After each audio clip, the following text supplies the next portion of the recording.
Carrot oats dosa നമുക്ക് തയ്യാറാക്കാൻ വേണ്ടി നമുക്ക് ആവശ്യമായിട്ടുള്ള ക്യാരറ്റും അതുപോലെ തന്നെ ഓട്സും എടുത്തിട്ട് ഇച്ചിരി ഉപ്പൂടെ ഇട്ടിട്ട് കുറച്ച് വെള്ളം കൂടെ ഒഴിച്ചിട്ട് നിങ്ങൾക്ക് പാലൊക്കെ വേണേൽ ആഡ് ചെയ്ത് കൊടുക്കാം. ഞാനിപ്പം വെള്ളമാണ് ഒഴിച്ചിരിക്കുന്നത്. വെള്ളം കൂടെ ഒഴിച്ചിട്ട് ഒരു മിക്സ് ചെയ്ത ശേഷം ഒരു 10 മിനിറ്റ് വെക്കണം. അപ്പം നമുക്ക് ഓട്സ് നന്നായിട്ട് ഇങ്ങനെ കുതിർന്ന് കിട്ടും. അല്ലെങ്കിൽ നമുക്ക് ഇത് ഇങ്ങനെ പരത്താൻ പാടാണ്. അപ്പം നമുക്കിനി ഞാനിപ്പം വെച്ചിട്ട് ഒരു 10 മിനിറ്റ് ആയതുകൊണ്ട് നമുക്കിനി ദോശ ഉണ്ടാക്കാം. ചട്ടി ചൂടാക്കാൻ വെച്ചിട്ടുണ്ട്. ഇച്ചിരി എണ്ണയൊന്ന് ഒഴിച്ച് കൊടുത്തിട്ടാണ് ഞാൻ പരത്തി കൊടുത്തത്. നന്നായിട്ടൊക്കെ പരന്ന് വരത്തില്ല, ഇങ്ങനെ നന്നായിട്ട് പരന്ന് വരത്തില്ല. ഞാനിങ്ങനെ നമ്മൾ പരത്തി കൊടുക്കണം കേട്ടോ. എന്നാൽ ഓട്സ് ആയതുകൊണ്ടാണ്.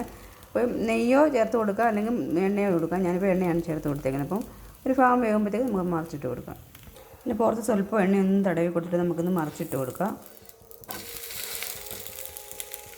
ആദ്യത്തെ ദോശ വെന്ത് വന്നിട്ടുണ്ട്. രണ്ടാമത്തെ ദോശ ഉണ്ടാക്കിയിട്ടുണ്ട്. ആദ്യത്തെ ദോശയാണ്. അപ്പം നല്ല ഇതിനകത്ത് വേണമെങ്കിൽ നമുക്ക് ഇഷ്ടമാണെങ്കിൽ തേങ്ങയൊക്കെ ആഡ് ചെയ്ത് കൊടുക്കാം. ഹെൽത്തി ആയിട്ട് ചെയ്യുവാണെങ്കിൽ തേങ്ങയൊന്നും ചെയ്യേണ്ട. അത് നിങ്ങൾ ട്രൈ ചെയ്ത് നോക്കുക. നല്ല